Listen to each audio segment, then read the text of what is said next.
Hello students, my self Nikhil Kumar Yadav और आज की इस वीडियो में हम पढ़ने वाले हैं डेरिवेशन ऑफ किरचॉफ इक्वेशन, जो कि थर्मोकेमिस्ट्री का one of the most important topic है। देखो, थर्मोकेमिस्ट्री से दो ही टॉपिक अक्सर पूछे जाते हैं।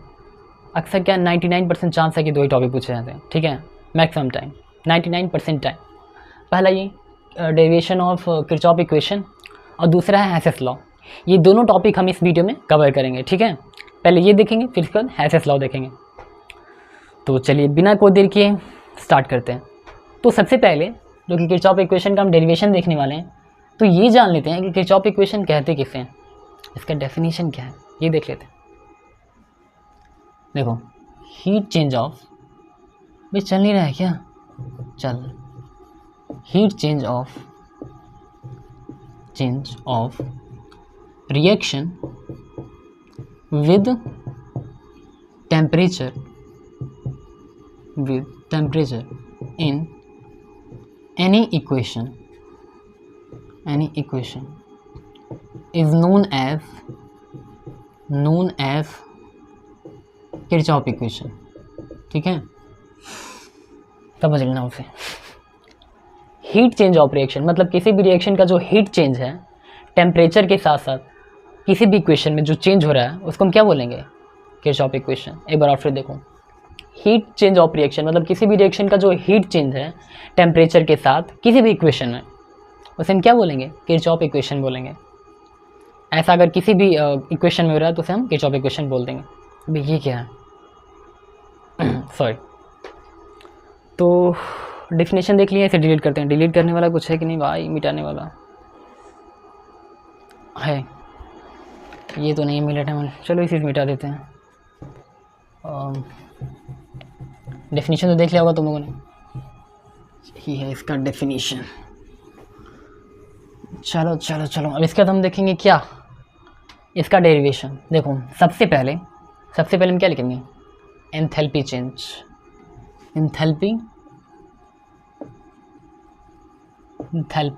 Change of reaction. इसको हम किससे डिनोट करते हैं, एंथैल्पी चेंज को जो रिएक्शन में होता है, डेल एच से। किसे डिनोट करते हैं, डेल एच से। डेल एच इक्वल टू हो जाएगा H2 माइनस H1। ये मत पूछना कि ये कहाँ से है। जैसे देखो यहाँ पर, जैसे डेल टी इक्वल टू क्या होता है, T2 माइनस T1 ऐसे होता है, और CP2 माइनस CP1 तो डेल CP लिख देंगे, ठीक है, ऐसे करके होता है, ठीक। ऐसे उसको डेल टी लिख सकते हैं, कॉमन सी बात है, BSc के छात्र हो तुम, इतना भी बेसिक तो पता ही होगा, ठीक है। तो हमने क्या किया, enthalpy change of reaction del H equal to H2 minus H1 लिख दिया, ठीक है। और इसके बाद हम क्या करेंगे, नेक्स्ट स्टेप है हमारा differentiation. Differentiate the above equation. ये जो ऊपर इक्वेशन है इसको हम डिफरेंशिएट करेंगे। कैसे करेंगे, with respect to temperature and constant pressure। मतलब जब इसका डिफरेंशिएट करेंगे तो इस दौरान किसके विद रिस्पेक्ट में करेंगे, टेम्परेचर के रिस्पेक्ट में करेंगे और प्रेशर को कांस्टेंट रखेंगे, ठीक है। ये बात भूलना नहीं है, प्रेशर को कांस्टेंट रखेंगे और टेम्परेचर के रिस्पेक्ट में करना डिफरेंशिएशन। चलो करते हैं, डेल एच अपॉन, सबसे पहले इसको कर रहे हैं, ठीक है, इसको यहाँ पे कर रहे हैं। देखो, अपॉन किसके रिस्पेक्ट में कर रहे हैं, विद रिस्पेक्ट टू टेम्परेचर, हो जाएगा डेल टी। ये क्या लिख दिया मैंने और कांस्टेंट क्या रहेगा, प्रेशर रहेगा।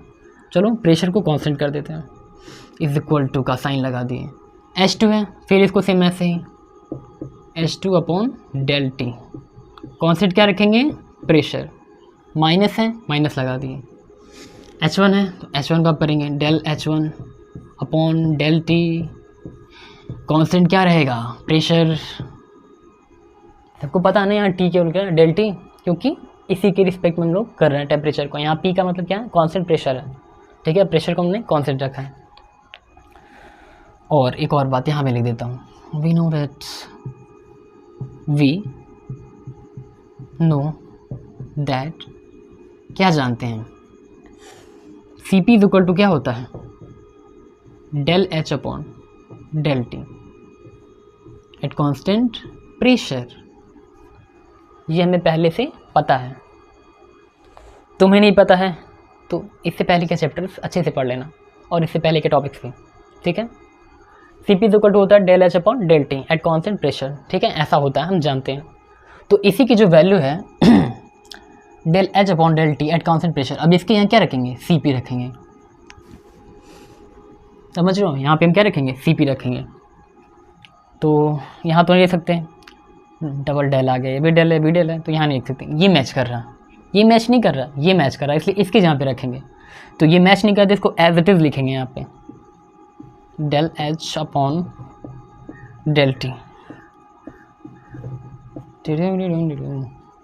अभी क्या लिखेंगे, डेल सी पी, क्योंकि इसकी वैल्यू होती है, लिख सकते हैं। और टू की टू है, एच टू है, तो यहाँ लिखेंगे C P two minus H one है तो सी पी वन। ये बात समझ में आया, ये बात समझ में आया कि नहीं, कहाँ से कहाँ आया, यहाँ से आया, ठीक है। और जैसा कि हम जानते हैं डेल एच को ऐसे लिखते हैं H two minus H one, वैसे ही H two minus H one को भी डेल एच लिख सकते हैं, ठीक है। तो del C P two C P two minus C P one को हम क्या लिख सकते हैं, देखो यहाँ पे C P two minus C P one को हम लिख सकते हैं डेल सी पी, क्या लिख सकते हैं, डेल सी पी। तो लिख देते हैं, हो जाएगा यहाँ पे डेल सी पी, इसको ऐसे लिख देता हूँ मैं, ठीक है। तो del H upon del T at constant pressure P is equal to क्या हो जाएगा, डेल सी पी। ये हो जाएगा इक्वेशन नंबर वन। ये है हमारा नंबर 1 हीरो, कौन, del C P, equation number 1, ये हमारा इक्वेशन नंबर 1 है। फिर इक्वेशन नंबर 2 निकालेंगे, कैसे, पहले हमने क्या किया, इस इक्वेशन को डिफरेंशिएट किया, क्या किया, डिफरेंशिएट किया। अब हम इसी इक्वेशन, इसको नहीं, ये जो मिला है हमें del H upon del T at constant pressure P is equal to del C P, ये जो इक्वेशन नंबर 1 मिला है, अब हम इसको क्या करेंगे, इंटीग्रेट करेंगे, क्या करेंगे, इंटीग्रेट करेंगे, जगह है, हो जाएगा, देखो इंटीग्रेशन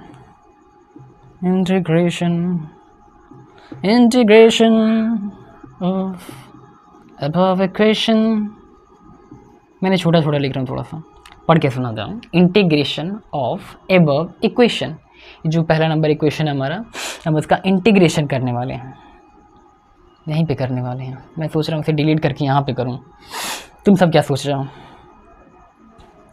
ट्राई करते हैं, हो जाएगा तो ठीक है, नहीं तो वहीं पे करूँगा। इंटीग्रेशन का साइन लगाते हैं, फिर ठीक है,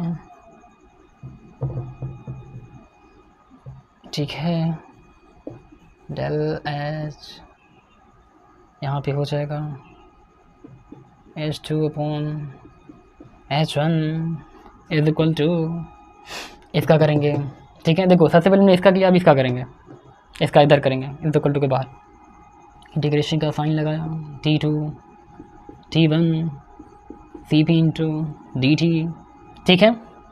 इंटीग्रेशन कर दिया, इसके नीचे दिख रहा है कि नहीं, मैं एक सेकंड देख के बताता हूँ भाई, कैमरे में दिख रहा है कि नहीं, दिख तो रहा है भाई, लिख सकते हैं, इसके नीचे लिख सकते हैं, दिख रहा है, ठीक है। तो यहाँ पे हो जाएगा, मैं ही बैठ जाता हूँ, डेल H2, थोड़ा बड़ा लिखता हूँ, del H2 minus del H1 is equal to CP into T2 minus T1, ठीक है। ये हमारा निकल गया है। अब इसके आगे का भाई इधर ही करना पड़ेगा, इधर जगह नहीं है, यहाँ करेंगे हम लोग, इसे मिटा देता हूँ, ठीक है। सेकेंड पार्ट इधर मैं लिखता हूँ, सेकेंड पार्ट, ऐसे एक ही लाइन लिखना है यार यहाँ पे।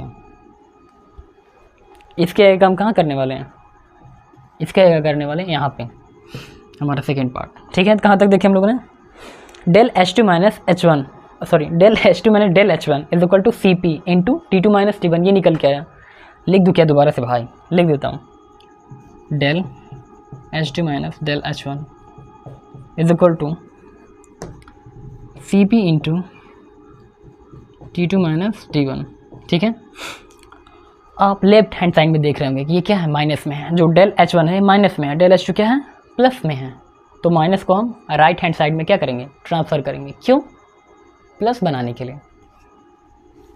डेल H2 और Cp को एज इट इज़ रहने देंगे, माइनस में इधर जाएगा क्या हो जाएगा, प्लस में हो जाएगा डेल H1 और ये एज इट इज़ रहेगा T2 माइनस T1।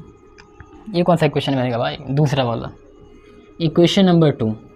और यहाँ पे नीचे हम लिखेंगे equation number 2 is known as, एक सेकेंड, किरचॉफ्स इक्वेशन, ठीक है। इसे वो क्या कहते हैं, किरचॉफ इक्वेशन कहते हैं। ध्यान से देखो, ध्यान से देखो इस इक्वेशन को, ध्यान से देखो, थोड़ा ओवर एक्टिंग टाइप का लग रहा है। क्या कहते हैं इसे, क्या कह सकते हैं, ओवर पावर, ओवर एनर्जी या ओवर एक्टिंग। अगर ये ओवर एक्टिंग लगा तो सॉरी सॉरी सॉरी, अब से नहीं करें, ठीक है। देखो del H2 is equal to क्या हो गया, Cp plus del H1 bracket में T2 माइनस T1, ठीक है। ये हमारा इक्वेशन नंबर 2 है। इसको हम बोलेंगे क्या, equation 2 is known as Kirchhoff equation. जो हमारा इक्वेशन नंबर 2 है क्या है, किरचॉफ इक्वेशन है। तो एक किरचॉफ इक्वेशन निकल गया, इसे नोट करो, अब दूसरा भी निकालेंगे, ठीक है। लेकिन पहले इसे नोट करो, जगह ही है बोर्ड पे।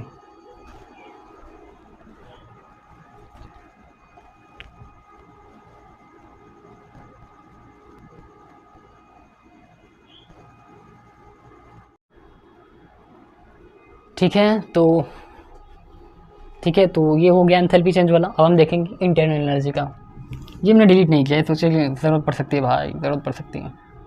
इंटरनल एनर्जी देखो, इंटरनल एनर्जी इसको हम डिनोट करते हैं डेली से, और डेली इक्वल तो होता है E2 माइनस C1, ठीक है। पहले ऐसा ही होगा, बस यहाँ पे इंटरनल एनर्जी हो गया।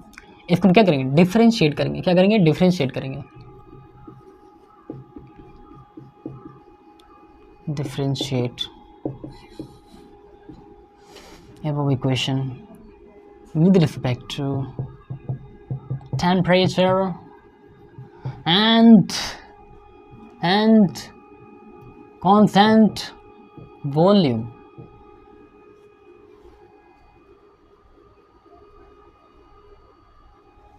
वॉल्यूम, ठीक है।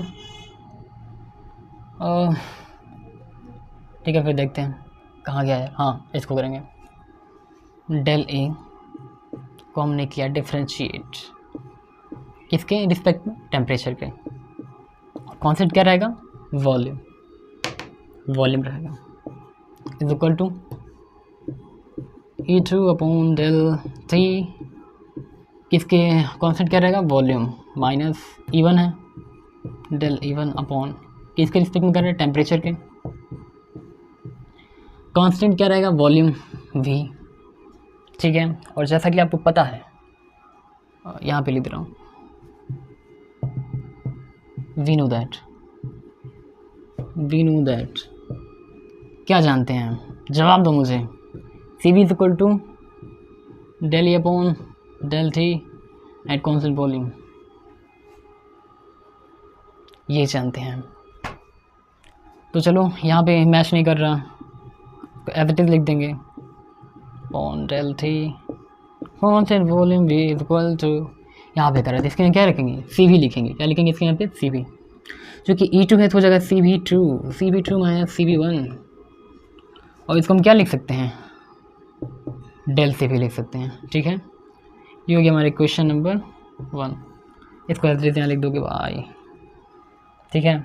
नेक्स्ट हम क्या करेंगे, डिफ्रेंशिएट किया, अब इसका करेंगे इंटीग्रेशन। क्या करेंगे दोस्त, इंटीग्रेशन करेंगे, इंटीग्रेशन ऑफ एबव इक्वेशन। चलो इंटीग्रेशन करते हैं, क्या हो जाएगा, D into del E T2 del sorry E2 del E1 is equal to, इसका करेंगे इंटीग्रेशन यहाँ पे, ठीक है, 2 T2 माइनस T2 अपन T1, ओके। दिखाई दे रहा है यहाँ पे, फिर भी यहाँ चलते हैं। नहीं, एक लेंथ हो ही जाएगा, बैठना पड़ेगा भाई। डेल E2 थोड़ा बड़ा लिखता हूँ भाई, जगह तो है, बड़ा ही लिखेंगे। Del A1 is equal to CB T2 minus C1, ये हमारा निकल के आया। अब उस तरफ देखेंगे क्या हुआ, ये माइनस में है, राइट हैंड साइड में इसको ट्रांसफ़र करेंगे, क्या हो जाएगा, प्लस में हो जाएगा। तो हो जाएगा del E2 is equal to, ये माइनस में है, माइनस में इधर आएगा तो प्लस में हो जाएगा, डेल E1। बाकी चीज़ें एज इट इज़ ही रहेंगी, T2 माइनस T1। ये क्वेश्चन नंबर ये क्वेश्चन नंबर थर्ड है, क्या है, थर्ड है। फर्स्ट सेकंड तो हमने देखा है उसमें, ये थर्ड हो गया, और इसके बाद आएगा क्वेश्चन नंबर फोर्थ। और यहाँ पे हम लिखेंगे equation number fourth is also known as Kirchhoff equation.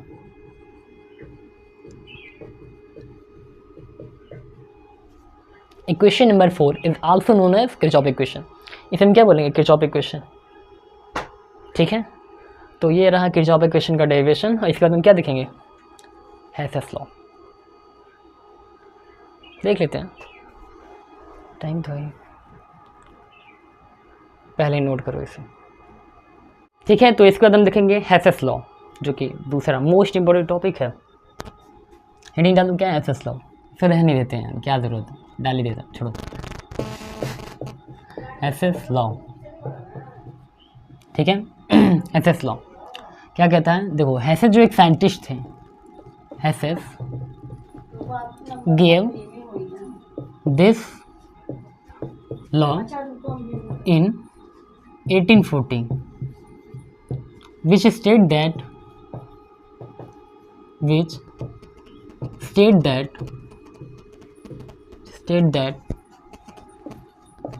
heat change during chemical reaction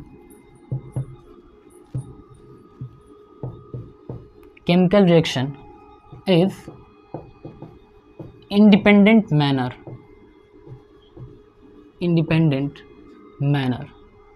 नहीं लिख देता नीचे, independent manner in which change is brought up but depends upon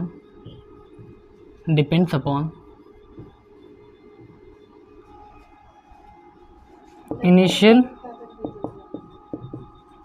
state and final state, ठीक है। क्या कहता है हेसेस लॉ, सबसे पहले हेसेस ने इस लॉ को 1840 में दिया था, ठीक है, 1840 में, विच स्टेट दैट, जो कहता है heat change during chemical reaction, जो भी हीट चेंज होता है केमिकल रिएक्शन के दौरान, वो कैसा होता है, इंडिपेंडेंट मैनर होता है। कैसा होता है, इंडिपेंडेंट मैनर होता है। और जो चेंज है इस ब्रॉट अप लाया जा सकता है, चेंज हो सकता है, बट डिपेंड्स अपॉन, वो किस पे डिपेंड करेगा, इनिशियल स्टेट पे और फाइनल स्टेट पे, ठीक है। ये हमारा हेसेस लॉ।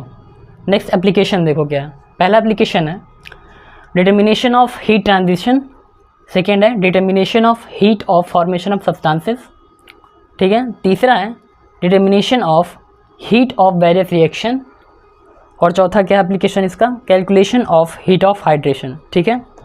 ये चार क्या है इसके एप्लीकेशंस हैं, ठीक है। तो आई होप आपको सब कुछ बहुत अच्छे समझ में आया। बाकी मिलते हैं नेक्स्ट वीडियो में नए टॉपिक के साथ, तब तक के लिए थैंक यू, ठीक है। नोट करो इसे।